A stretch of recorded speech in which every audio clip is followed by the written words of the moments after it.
I spent 15 years training Marines in close quarters combat. My daughter's boyfriend shoved her and mocked, "Your dad's just a washed-up fat old man. He can't do a thing." Then he hit her. I went straight to his gym. His MMA coach laughed. "What's Grandpa gonna do?" I just grinned. When I left, he and 3 fighters were bound for the ICU. Later, his uncle, a notorious gang leader, showed up at my workplace. Fatal mistake. Have you ever looked into your child's eyes and seen a silent scream? A hidden pain so deep it makes your blood run cold? That's exactly what happened when I realized the man my daughter, Marcy, loved was a monster. And the moment that truth hit me, my entire world, everything I thought I knew, shattered. This isn't just a story about a fight. It's about what a father will do when his family is threatened. So buckle up, because what happened next, no one saw coming. ##### Chapter 1. The calm before the storm. My name's Shane. For years, I found my peace here in my garage. The scent of sawdust, the quiet hum of my tools, it was my sanctuary. After 15 years as a Marine Corps instructor, teaching young men and women how to break bones and eliminate threats, this woodworking bench grounded me. Yeah, at 48, my beard was more gray than brown, and civilian life had definitely added a few extra pounds, but my hands remembered. Every pressure point, every joint lock, every devastating strike I drilled into thousands of warriors. They never forgot. Dad, that voice. Marcy, my 22-year-old daughter, stood in the doorway. She had her mother's dark hair, my blue eyes, but something was off. Even in the California heat, she wore a turtleneck, and her smile? It didn't quite reach her eyes. "Hey, sweetheart, come see this." I held up the cherrywood box I was making for her birthday. The dovetailed joints were perfect.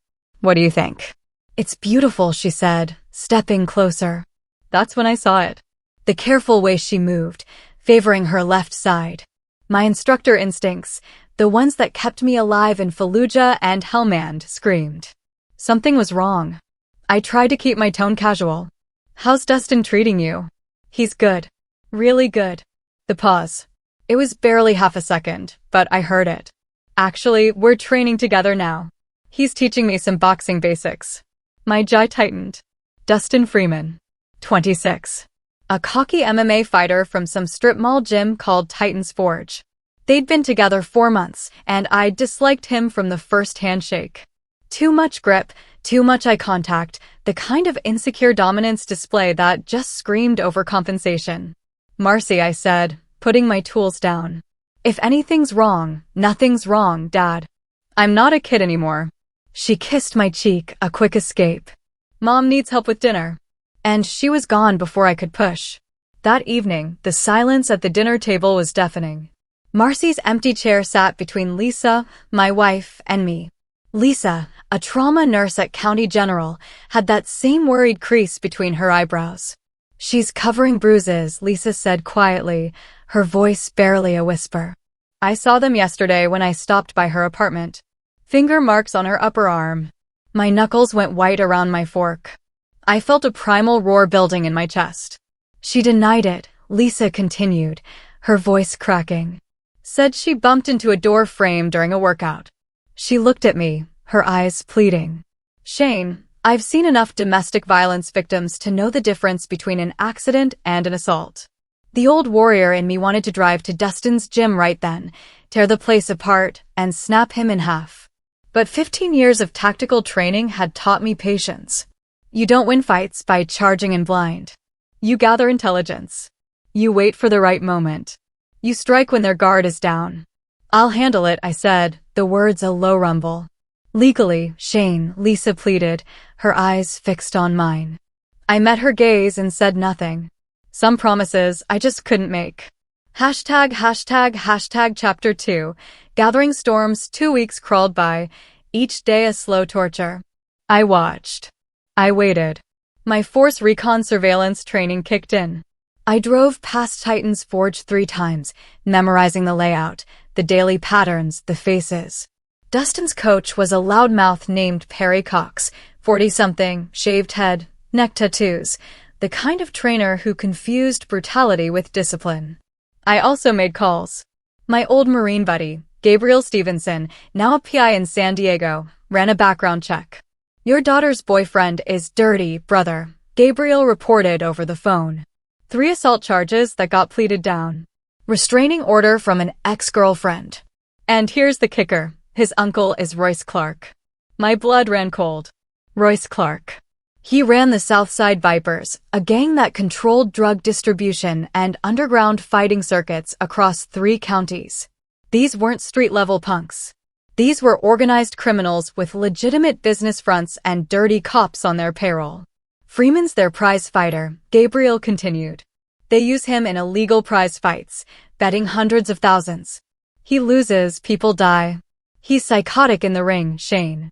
3 opponents hospitalized, 1 with permanent brain damage. My chest ached. My daughter was with this man. Send me everything, Gabe. Everything. I knew Gabriel was worried. These people aren't some drunk Marines you can straighten out.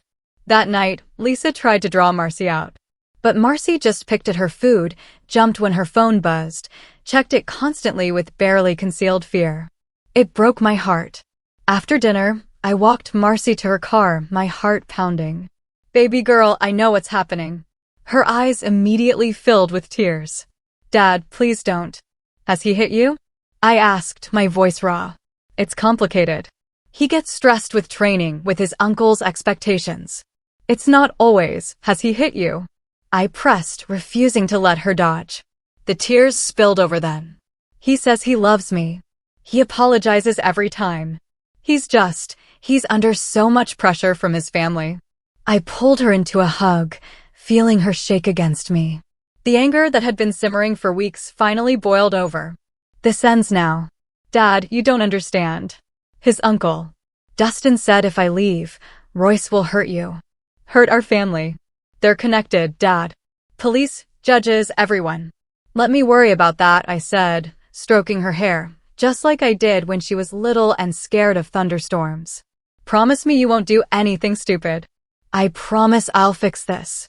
That night, I pulled my old footlocker from the garage attic. Inside, wrapped in oilcloth, were things I'd hoped to never touch again: tactical gear, surveillance equipment, and a notebook filled with 15 years of knowledge on how to neutralize threats. The Marine Corps had trained me to be a weapon. It was time to remember how to deploy that weapon. Chapter 3. First blood. The call came on a Tuesday afternoon. I was at my job, shop foreman at a custom furniture company, when my phone rang. Lisa's voice was ice. Marcy's in the ER. She listed me as her emergency contact. My vision narrowed to a tunnel. How bad? Concussion, bruised ribs, split lip. She says she fell downstairs, but... Shane, there are defensive wounds on her forearms. And witnesses saw her arguing with Dustin in the parking lot of his gym an hour ago. The phone cracked in my grip. I'm on my way. But I didn't go to the hospital. Not yet. First, I drove to Titan's Forge. The gym occupied a converted warehouse on the industrial side of town. Bass-heavy music pounded from inside, mixed with the rhythmic thud of fists on bags and coaches barking orders. I parked and sat for 5 minutes, breathing deeply, finding that cold, calm center I'd cultivated in combat zones. When I walked through the door, the smell hit me: sweat, testosterone, and arrogance. 20 fighters were scattered across the space, working bags, grappling on mats, sparring in a cage. Dustin Freeman stood near the cage, laughing with his coach, Perry Cox, and 3 other fighters. Dustin was tall, muscular, covered in tattoos, with that predatory confidence that came from never facing real consequences. I walked straight toward them. A few fighters noticed, stopped their work. The music seemed to dim. Dustin saw me coming and grinned. Well, Daddy came to visit. He nudged Perry. This is Marcy's old man. Perry Cox looked me up and down. The extra weight, the gray beard, the carpenter's clothes. He laughed. What are you gonna do, Grandpa? Give us a stern talking to. I stopped 10 feet away. My voice was quiet, conversational. You put your hands on my daughter. Dustin sneered. Your daughter's a clumsy bitch who can't follow simple instructions. I told her your fat old ass couldn't protect her. She didn't believe me, so I had to teach her respect. The three fighters with them, Lamar Duncan, Brenton Cantrell, Andreas White, all Viper Gang associates from Gabriel's report, spread out slightly, surrounding me. Perry stepped forward. Here's how this goes, Grandpa. You turn around, walk out, and forget you have a daughter. Or my boys will make sure you leave on a stretcher. I smiled. It was the smile I'd given Taliban fighters who didn't know they were already dead. I was a Marine Corps hand-to-hand combat instructor for 15 years. I trained Force Recon operators, MARSOC raiders, and over 3,000 combat Marines. I rolled my shoulders, and suddenly, the extra weight didn't look so soft. You're going to need more than 3 guys. Crazy old fuck, Perry muttered, then nodded at his fighters. Put him down. What happened next took 17 seconds. Lamar came in first, throwing a haymaker. I sidestepped, caught his arm, and executed a textbook Kodagashi wrist lock combined with a knee to the solar plexus. Lamar dropped like a stone, gasping. Brenton and Andreas rushed together. I moved like water, decades of muscle memory taking over. I deflected Brenton's punch, trapped the arm, and delivered a palm strike to the ear that ruptured his eardrum. As Brenton screamed, I pivoted, caught Andre's kick, swept his standing leg, and dropped an elbow on the falling fighter's knee. The snap echoed through the gym. 14 seconds. Perry Cox grabbed a training knife from the wall rack and lunged. Mistake. My disarm was reflexive. Trap the weapon hand, control the wrist, apply pressure to the nerve cluster while stepping into Perry's centerline. The knife clattered away. I drove 3 rapid strikes into Perry's floating ribs, then swept both legs. Perry crashed onto his back. I followed him down, knee on sternum, and delivered 2 precise strikes to the jaw that sent Perry into darkness. 17 seconds. 3 fighters and a coach were on the ground. 2 unconscious, 1 clutching a destroyed knee, 1 rolling in agony with a ruptured eardrum. I stood and turned to Dustin Freeman. His cocky grin had vanished. He backed toward the cage, hands up. You're dead. My uncle. I closed the distance in 2 steps. Dustin threw a combination jab, cross, hook.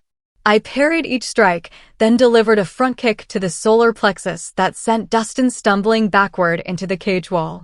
Before he could recover, I was on him, trapping an arm behind his back. I slammed Dustin's face into the chain link once, twice, 3 times. Blood splattered, teeth cracked. I spun him around and lifted him by the throat, speaking inches from his ruined face. You ever come near my daughter again, I'll kill you. You understand me? Dustin gurgled something that might have been agreement. I didn't hear you. Yes, yes. I dropped him. Dustin collapsed, whimpering. I looked around the gym. Every fighter had backed away, phones out, filming. Good. Let them see. Anyone else want to teach the old man a lesson? Silence. I walked out, my knuckles barely bruised, my breathing steady. Behind me, someone was already calling 911. ##### Chapter 4. The reckoning. The knock came at 6 a.m. the next morning. 2 detectives, Roosevelt Kent, a black man in his 50s with tired eyes, and Sue Shepard, a sharp-featured woman in her 30s. I opened the door in my bathrobe, coffee in hand, expecting this. Mr. Jones, we need to talk about an incident at Titan's Forge gym yesterday. Come in. I led them to the kitchen. Lisa stood by the counter, her lawyer face on. She'd made calls last night to our attorney, prepared for this moment. Detective Kent pulled out a notebook. 4 men are in the hospital. Perry Cox has a fractured jaw and broken ribs. Lamar Duncan has internal bleeding. Brenton Cantrell has a ruptured eardrum and needs surgery. Andreas White's knee is destroyed. Doctors say he'll never fight again. And Dustin Freeman has a concussion, broken nose, 7 missing teeth, and trauma to his trachea. That's unfortunate, I said evenly. Multiple witnesses filmed you assaulting them. Self-defense. 5 men surrounded me, made threats. 1 came at me with a weapon. I defended myself. Sue Shepard leaned forward. Mr. Jones, these men are claiming. These men put my daughter in the hospital with a concussion, bruised ribs, and a split lip. I interrupted, my voice firm. I have medical records, photographs, and witness statements. Dustin Freeman has a history of assault charges and domestic violence. I confronted him about abusing my daughter. He and his colleagues attacked me. I neutralized the threat using the minimum necessary force my training allowed. Kent's expression shifted slightly. Your training? 15 years. Marine Corps hand-to-hand combat instructor. MC MAP black belt, 4th degree. I taught at Quantico. Before that, Force Recon. 3 combat deployments. Would you like my service record? The detectives exchanged glances. Kent cleared his throat. Mr. Freeman's uncle, Royce Clark, has filed a complaint. He's demanding we arrest you for aggravated assault. Royce Clark. I sipped my coffee. Head of the Southside Vipers. Drug trafficking, illegal gambling, racketeering. I'm surprised he wants police attention. Sue's eyes narrowed. What do you know about Royce Clark? Only what any citizen can find with basic research. I'm curious why a violent gang leader is pressing charges instead of handling things his own way. Unless he's worried that official scrutiny might expose other activities. The room went quiet. Finally, Kent stood. We'll need you to come to the station. Give a formal statement. Of course. I'll call my lawyer. After they left, Lisa gripped my arm. They could still charge you. They won't. Too many witnesses saw Freeman's crew surround me. Self-defense is clear. But this isn't over. I looked out the window. Royce Clark didn't call the police when his pride was hurt. He made examples. I was right. That afternoon, my boss called me into the office. Jarvis Ho, the owner of Premium Craft Furniture, looked uncomfortable. Shane, someone came by this morning. Royce Clark. My jaw tightened. What did he want? He said you put 4 of his guys in the hospital. Said it's bad for business when old men embarrass young fighters. Jarvis wouldn't meet my eyes. He suggested I fire you. Said if I didn't, there might be problems for the company. Vandalism, permits getting held up, inspections, he sighed. Shane, you've been with me 8 years. You're the best foreman I've ever had. But this guy, he's connected. My cousin owns a restaurant on South Side. The Vipers shook him down for protection money. When he refused, they burned it down. Insurance ruled it arson, but nobody could prove anything. So, you're firing me? My voice was flat. I'm sorry. 2 weeks severance. Good references. But you need to be gone today. I drove home, my mind working through scenarios. Royce was escalating, applying pressure, testing defenses. This was psychological warfare. Make my life uncomfortable. Isolate me, then strike when I was vulnerable. Classic gang tactics. But I'd fought insurgents who used the same playbook, and I'd learned something in the Corps. When your enemy attacks your flanks, you don't defend. You attack his center. That night, I met Gabriel Stevenson at a diner outside town. Gabriel slid a thick folder across the table. Everything I could find on Royce Clark and the Vipers. The gang runs a dozen legitimate businesses as fronts, auto shops, nightclubs, a construction company. But the real money comes from underground fighting circuits. They host matches every month, betting pools reaching $500,000 per event. Fighters aren't regulated. Safety is non-existent. 3 deaths in the past 2 years. Where do they hold the fights? Rotating locations. Warehouses mostly. They announced the venue only hours before, mostly to known bettors and associates. Gabriel tapped a page. But here's something interesting. The fights are sanctioned through a shell company called Apex Events Management. The owner of record is Perry Cox. I studied the documents. Perry's just the front man. Royce controls everything, right? And Dustin Freeman is their star attraction. He brings in the big bets because he's psychotic. Doesn't know when to stop. 3 opponents ended up brain damaged because Dustin kept hitting after they were unconscious. How many fighters does Royce use? About 20 regulars. Most are gang members or associates. But here's the thing. Royce has been recruiting legitimate MMA fighters lately, offering them huge purses. Some are desperate enough to risk it. My mind assembled a strategy. I need to get inside one of these events. Shane, these aren't amateur boxing matches. People die. And after what you did to Dustin, Royce will have your face circulated to every Viper in the city. Then I'll need a way and they won't expect. I smiled coldly. Tell me about the recruitment process. Hashtag chapter 5. The trap. 3 days later, I sat in a dive bar called The Cage on Southside Territory, nursing a beer and watching Dixon work the room. Dixon was one of Royce's recruiters, a wiry man in his 30s who scouted talent for the underground fights. Gabriel's intel said Dixon visited The Cage every Thursday, looking for desperate fighters. I'd spent those 3 days transforming myself. Shaved my beard to stubble, bought clothes from a thrift store, worn jeans, a faded tap-out shirt, cheap sneakers. I looked like every other washed-up fighter drowning in regret and cheap beer. Dixon approached after my third beer. You look like you can handle yourself. I glanced up, playing the part perfectly. Used to. Dixon sat down uninvited. What happened? Life. Bad knees. Worst decisions. I took a drink. You hiring? Depends. You got a record. Amateur circuit, years ago. Nothing professional. The lies came easily. I'd practice them. But I need money. Wife's medical bills are killing me. Dixon studied me. How old are you? 48, but I can still throw down.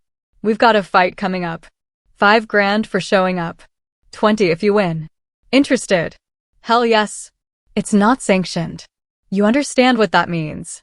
I understand money's money. Dixon pulled out a phone, snapped my photo. I'll run you by my boss. You got a name. Larry Perkins. I'd built the identity carefully. A real person who died 3 years ago in a car accident. Same age, similar build, enough to pass casual scrutiny. Stay here, Larry. 10 minutes later, Dixon returned. Boss wants to meet you. You free now? I followed Dixon to a blacked-out Escalade. Inside were 2 Vipers, Jason Morse, a heavily tattooed enforcer, and Maris McGuire, a quiet killer whose rap sheet Gabriel had shown me included 2 murders. They drove to a warehouse in the industrial district. Inside, the space had been converted into a makeshift gym, cage, weights, training equipment. And in the center, on a folding chair like a throne, sat Royce Clark. Royce was 50, built like a bull, with graying hair slicked back and dead eyes that had seen too much violence. He wore an expensive suit that barely concealed the weapon at his hip. Larry Perkins. Royce's voice was gravel. Dixon says you need money. That's right. You know who I am? I've heard stories. Then you know what happens to people who waste my time or cross me. I met his eyes steadily. I'm just looking for a payday. Royce studied me for a long moment.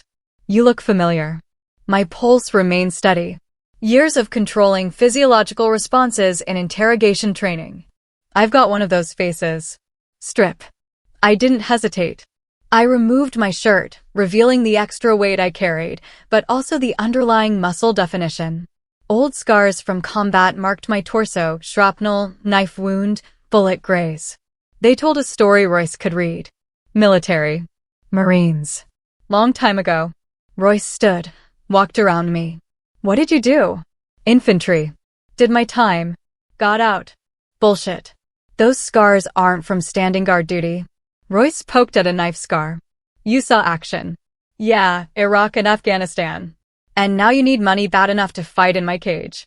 Royce smiled without warmth. Your opponent is Brenton Cantrell. You might have heard of him. Fighter at Titan's Forge. Just recovered from an injury. He's angry. Wants to hurt someone. That someone's going to be you. I recognized the name. One of the fighters I'd put down at the gym. This was a test. Royce suspected something but couldn't confirm it. He was dangling bait. When's the fight? Saturday night. But first, you train here. Let my coach see what you can do. If you're as good as you claim, you fight. If you're wasting my time, Royce let the threat hang. For the next 2 days, I trained at the warehouse under the watchful eye of Salvador Calhoun, a former boxer who trained Royce's fighters. I carefully calibrated my performance, good enough to impress, not so dominant as to raise suspicion. I sparred with mid-level fighters, took some hits, gave some back, played the role of a competent but aging warrior. But at night, I worked my real plan.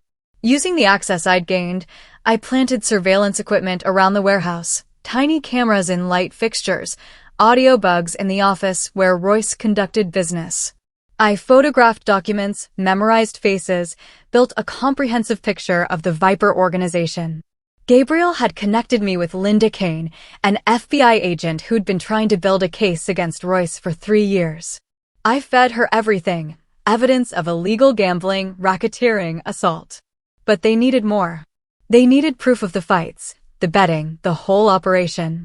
Chapter 6. The unmasking Saturday arrived.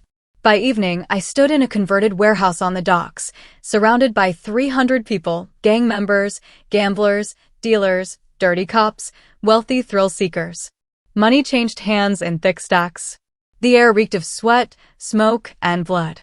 In the cage across from me, Brenton Cantrell warmed up, his ears still bandaged from our previous encounter. But Brenton didn't recognize me. The beard was gone. The context was different. People saw what they expected to see. Royce stepped into the cage, microphone in hand. Gentlemen, our main event. Brenton, the Butcher Cantrell versus Larry Perkins. Some old Marine looking for grocery money. Laughter rippled through the crowd.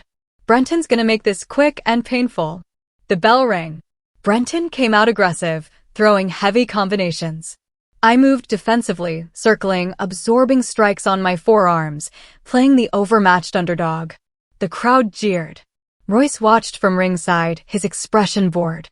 But I was setting the tempo, controlling the distance, studying Brenton's patterns. After 2 minutes, I'd seen enough. The next time Brenton threw a wild right hook, I stepped inside, trapped the arm, and delivered a textbook elbow strike to the temple. Brenton's eyes glazed. I swept his legs, followed him down, and applied a rear naked choke. 7 seconds later, Brenton tapped frantically. The crowd erupted. Money changed hands. Royce's expression shifted from bored to interested. I released the choke and helped Brenton up. As our eyes met, recognition flashed across Brenton's face. His eyes went wide. My fist connected with Brenton's jaw, cutting off the revelation. Brenton crumpled. The crowd assumed it was post-fight drama, laughed and cheered. But I had seen Royce's eyes narrow. I exited the cage quickly, collected my $5,000 from Dixon, and headed for the exit. But Jason Morse blocked my path. Boss wants to see you. My hand moved toward the folding knife in my pocket, but I caught myself. Not yet. Not here. Surrounded by enemies, I followed Morse to a back office where Royce waited, flanked by Maris McGuire. Hell of a fight, Larry. Royce poured whiskey into 2 glasses. For an old man, I've still got some moves. Yeah, you do. Funny thing, Brenton seemed to recognize you right before you knocked him out.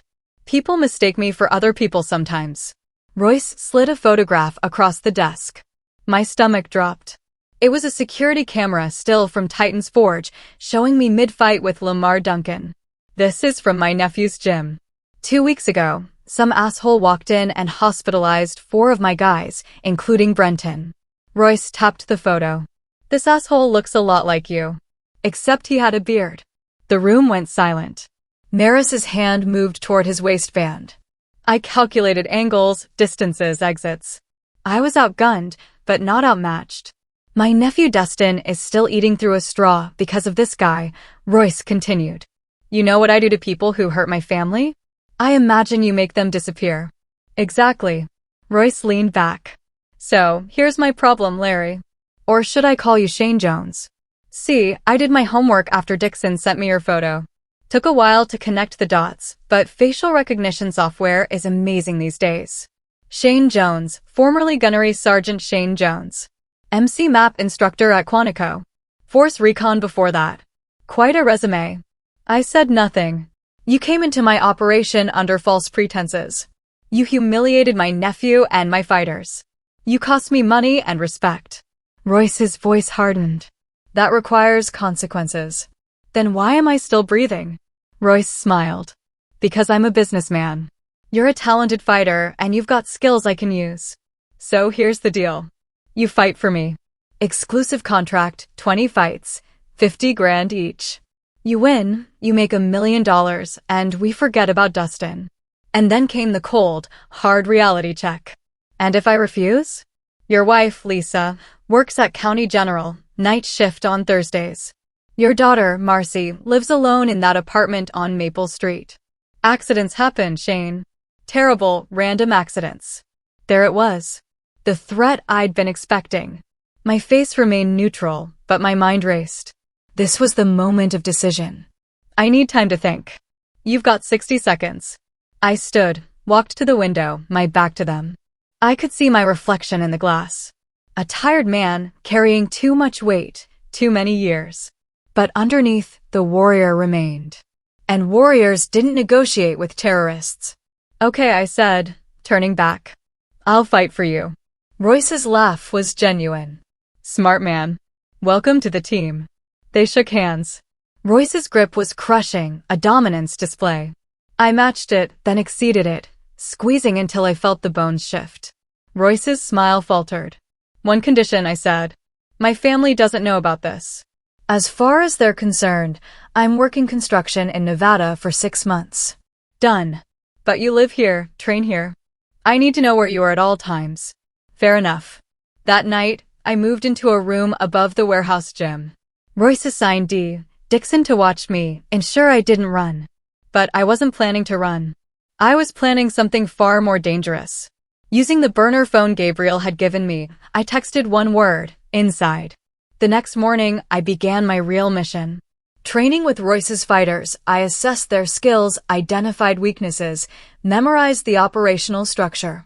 I ingratiated myself with Salvador Calhoun, the coach, learning the schedule of fights, the betting system, the protection payoffs to cops and officials. And at night, when Dixon thought I was sleeping, I moved through the warehouse like a ghost. I photographed financial records, recorded conversations, documented the entire criminal enterprise. Every piece of evidence went to Gabriel, who passed it to FBI agent Kane. But I was playing a deeper game. I wasn't just gathering evidence. I was identifying pressure points. Every organization had vulnerabilities, people who could be turned, alliances that could be fractured. Royce's empire looked solid, but I knew from combat, the bigger the fortress, the more catastrophic the collapse when you found the right crack. My opportunity came 2 weeks later when I overheard Royce arguing with his lieutenant, Maris McGuire, about money. Maris thought Royce was shorting him on profits. Royce accused Maris of skimming. The argument ended with threats, but I heard the fracture forming. I also learned that Dustin Freeman, still recovering from my beating, was becoming a liability. Dustin had developed a dependency on pain medication, was unstable, paranoid. Royce was losing faith in his nephew. All the pieces were falling into place. I just needed to push them in the right direction. ####Chapter 7. The long game. My third fight was against Lamar Duncan, the first fighter I'd put down at Titan's Forge. This time, I didn't hold back. I dismantled Lamar in 90 seconds with a combination of strikes and submissions that left the crowd stunned and Lamar unconscious. Afterward, Royce pulled me aside. You're making me a lot of money, Shane. The odds were 8-1 against you. I cleaned up. Glad I could help. You know what I think? Royce lit a cigar. I think you could beat my nephew in his prime. Hell, you could probably beat anyone in this organization. Probably. Why'd you really come here? And don't give me that grocery money bullshit. I had been waiting for this question. Dustin put my daughter in the hospital. I went to his gym too. Teach him a lesson. You escalated by threatening my family and getting me fired. So I infiltrated your operation to find leverage. The honesty surprised Royce. That's it. Revenge. I'm a simple man with simple motivations. And now I'm making money and my family is safe. Seems like a fair trade. Royce studied me. You're either the smartest man I've met or the dumbest. I can't decide which. Maybe both. Over the following weeks, I became Royce's favorite fighter, my cage record undefeated at 7-0. But more importantly, I became trusted. Royce brought me into planning meetings, asked my tactical advice, even had me train younger fighters. I used every opportunity. I planted seeds of doubt, subtle manipulations that played on existing tensions. I mentioned to Marquis that Royce had called him unreliable. I told Dixon that Maris was planning to branch out independently. I suggested to Salvador that Royce was planning to replace him with a younger coach. None of it was true, but I understood human psychology. People believed what confirmed their existing suspicions. And in a criminal organization built on paranoia and violence, suspicions spread like cancer. Meanwhile, FBI agent Kane built her case. My evidence had given her enough for warrants, surveillance authorization, wiretaps. She had everything except the timing. "We can take them down now," she told me during a clandestine meeting at a truck stop outside town. "We've got RICO charges, racketeering, illegal gambling, assault, conspiracy." "Not yet," I said. "Royce has cops and judges in his pocket. He'll walk or get a light sentence, be back on the streets in 2 years. We need to hit him when he's completely vulnerable." "What are you planning?" "Something Royce will never see coming. Just be ready to move when I give the signal." The signal came 2 weeks later. I had learned that Royce was planning his biggest fight yet, a title match between Dustin Freeman and a Russian fighter named Andre, with betting pools expected to exceed $2 million. Every major player in the criminal underworld would attend. Every dirty cop, every corrupt official, every gang leader Royce did business with. It would be the biggest gathering of criminal enterprise in the city's history. It would also be their last. I approached Royce with a proposition. "I want to fight Dustin." Royce laughed. "You beat my nephew unconscious already." "Exactly. The rematch would draw a massive betting. You'd make a fortune." "Dustin's not ready. He's still recovering. Unstable." "Then let me fight the Russian."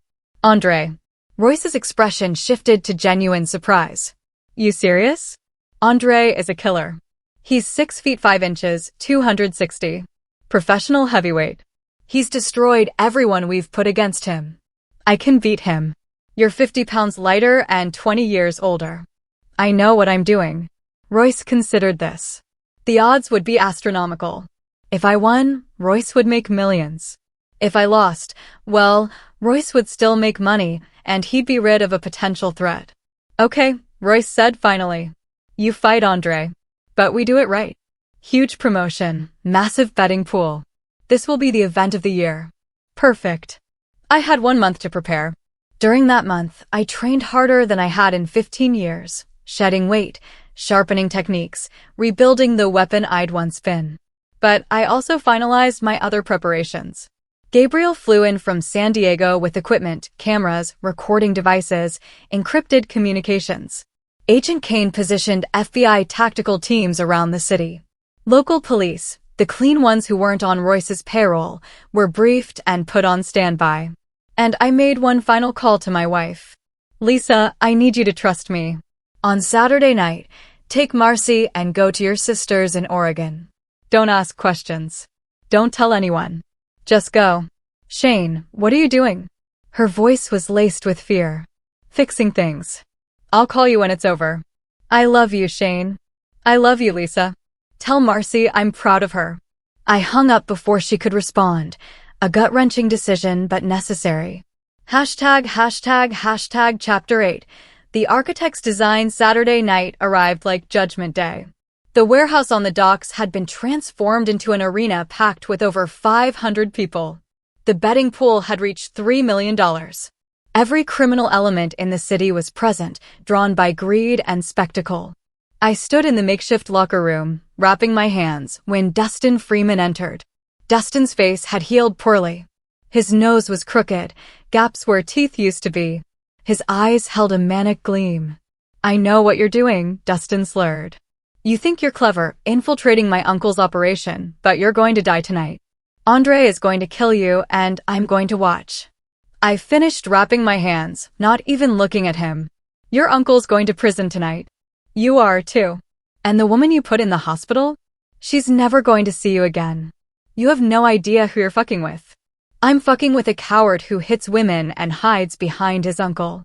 I'm fucking with a failed fighter who needs drugs to get through the day. I'm fucking with a punk who's about to watch his entire world collapse." Dustin's fist came fast, but I was faster.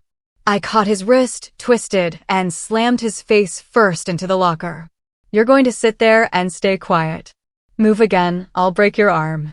Dustin whimpered and nodded, terrified. In the arena, Royce stood in the cage with a microphone. Ladies and gentlemen, criminals and degenerates, welcome to the fight of the century. The crowd roared. In this corner, our champion, Andrei the Siberian Bear Volkov. Undefeated. Unstoppable. Unbeatable. Andrei climbed into the cage, massive, scarred, empty-eyed, a killer who enjoyed his work. And the challenger, a man stupid enough to think he can win. Shane, the instructor Jones. I entered the cage to mixed reactions. Some cheers from those who'd bet on the underdog, mostly jeers from those who knew I was doomed. Royce approached me one last time. Last chance to back out. I'm good. Your funeral. Royce exited the cage. The referee, one of Royce's guys, gave perfunctory instructions. Andrei and I touched gloves. Andrei's grip was crushing. His eyes promised death. The bell rang. Andrei charged like a bull, throwing massive hooks and overhands. I evaded, circled, making Andrei chase me. The crowd grew restless. They wanted blood, not dancing. But I was fighting a different fight. I wasn't trying to win, not yet. I was waiting for my signal. It came 3 minutes into the first round. The warehouse lights flickered once, twice, then steadied. Gabriel's signal. I changed tactics. I stopped evading and started attacking. A low kick to Andrei's lead leg, a jab to the body, a hook to the liver. Andrei grunted, surprised by the sudden offense. I pressed forward, my strikes precise and devastating. Liver shots, leg kicks, body punches. The Russian's mass was his weakness. I was faster, more technical, more efficient. Andrei tried to clinch, use his size advantage. I anticipated, dropped levels, and executed a perfect double-leg takedown. On the ground, I was in my element. I moved to mount, postured up, and rained down elbows. The crowd was screaming now. This wasn't supposed to happen. Andrei tried to roll, but I transitioned to back control. Hooks in, hand under the chin. The rear naked choke was textbook perfect, sunk deep. Andrei thrashed, tried to break the grip, but my technique was flawless. 10 seconds later, Andrei went limp. The referee stopped the fight. I released the choke and stood, raising my hands. But I wasn't looking at the crowd. I was looking at the exits, where FBI agents in tactical gear were pouring in. Federal agents. Nobody move. The warehouse erupted into chaos. Criminals ran for exits, only to find them blocked. Agents swarmed the building, weapons drawn, shouting orders. Some of Royce's guys tried to fight. They were tossed, tackled, and cuffed. In the cage, I watched Royce's face transform from shock to fury to betrayal. Our eyes locked across the chaos. You! Royce screamed, pushing through the crowd toward the cage. You did this. Maris and Dixon tried to follow, but FBI agents intercepted them. The massive operation I had helped orchestrate was unfolding perfectly. Every entrance sealed, every exit covered, every criminal in the building trapped. Royce reached the cage, climbing in with murder in his eyes. I'm going to kill you. I smiled. You're going to try. Royce pulled a knife from his waistband, a tactical folder, wicked sharp. He lunged, slashing. My disarm was reflexive, practiced 10,000 times. I trapped Royce's wrist, applied pressure to the nerve cluster, twisted. The knife clattered to the canvas. Then I went to work. 15 years of teaching Marines how to end threats efficiently. Every technique, every principle, every lesson delivered with surgical precision. Jab, cross, hook to the body, leg sweep, ground control. I mounted Royce and delivered controlled strikes. Not enough to kill, but enough to punish. This is for my daughter. A strike to the ribs. This is for every woman you terrorized. Another to the solar plexus. This is for every life you ruined. A final strike to the jaw. Royce went limp, unconscious, but alive. I stood as FBI agents swarmed the cage, weapons trained on both of us. Shane Jones. Hands up. I complied, hands raised. Agent Kane pushed through the crowd, her expression severe for the cameras, but her eyes grateful. You're under arrest for participation in illegal fighting. Understood. She cuffed me, deliberately loose, and whispered, play along. We discussed this. I was led out through the chaos, past the arrested gang members, past the terrified gamblers, past Dustin Freeman being dragged away in cuffs. Outside, news cameras had arrived. The FBI had tipped them off. This would be national news by morning. In the back of an FBI van, Agent Kane uncuffed me. We got everyone. Royce, Maris, Dustin, Dixon, Salvador, all the major players. Plus 57 criminals with outstanding warrants, 12 dirty cops, 3 judges, and more evidence than we can process. Good. The charges against you are for show. We'll drop them tomorrow. Claim you were acting as a confidential informant. Your wife and daughter? We've had them in protective custody since you made the call. I nodded, exhaustion suddenly overwhelming me. It was over. 3 months of planning, manipulation, and risk, but it was finally over. Hashtag Chapter 9. Resolution: the trial took 8 months. I testified, my immunity deal protecting me from prosecution. The evidence I'd gathered, financial records, recordings, videos, was overwhelming. Royce Clark received 40 years in federal prison. Maris McGuire got 25. Dustin Freeman, facing assault charges for Marcy plus his participation in the illegal fighting ring, got 15. The Southside Vipers collapsed without leadership, their criminal empire dismantled by follow-up investigations. I returned home to a life that was quieter, but not unchanged. The furniture company rehired me. Jarvis had seen the news, understood the full story, and apologized.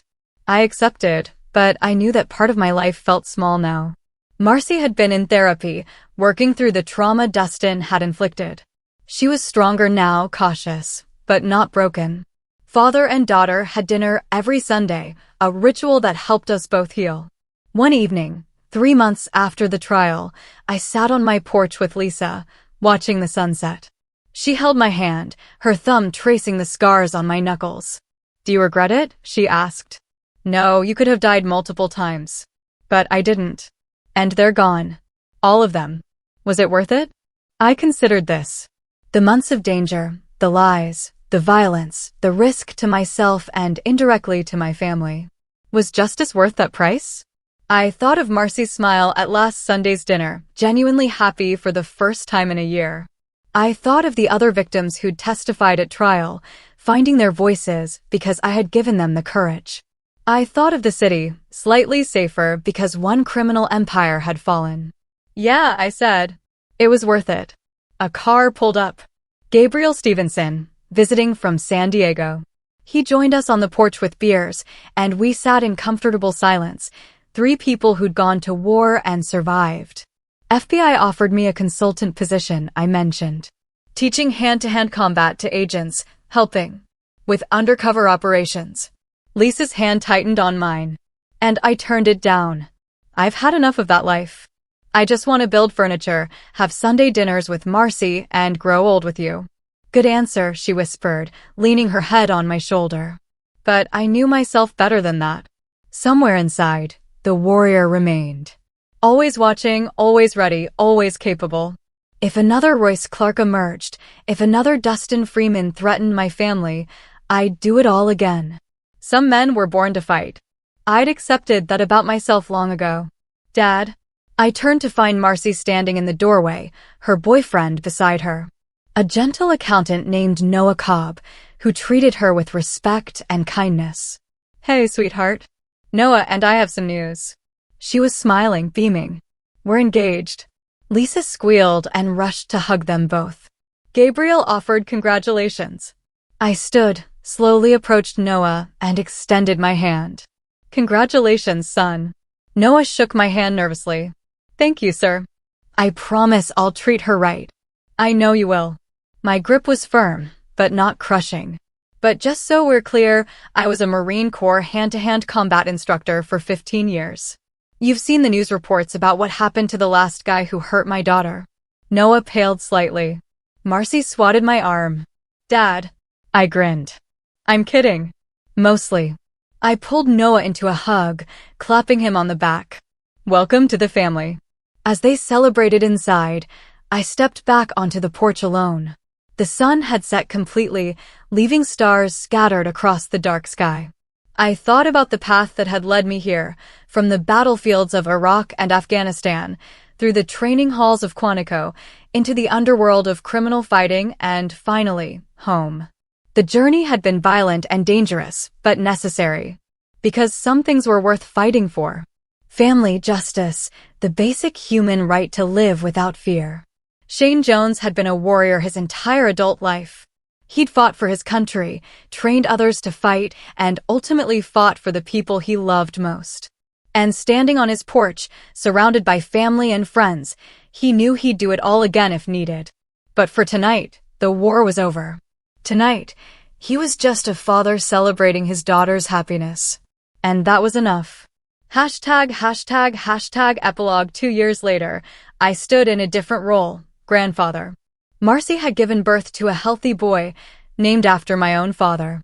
The old warrior held his grandson carefully, marveling at the fragile weight of new life. The boy would grow up in a world slightly safer because his grandfather had made difficult choices. He'd never know about the violence, the danger, the calculated revenge that had removed a criminal empire from the streets. But someday, if that boy needed protection, if evil threatened his life the way it had threatened Marcy's, he'd have a grandfather who knew how to fight back. For now, though, I was content to simply hold my grandson and feel the warmth of family around me. Lisa beside me, Marcy and Noah nearby, Gabriel visiting from San Diego. The past was behind us, the future uncertain but hopeful. Shane Jones had been a Marine, an instructor, a warrior, and an avenger. Now, finally, he was just a man at peace. And that was the greatest victory of all. I've told you my story. Now, I want to hear from you. Have you ever had to fight for someone you loved, against odds that felt impossible? What would you have done in my shoes? Let me know in the comments below. I'm genuinely curious to hear your thoughts.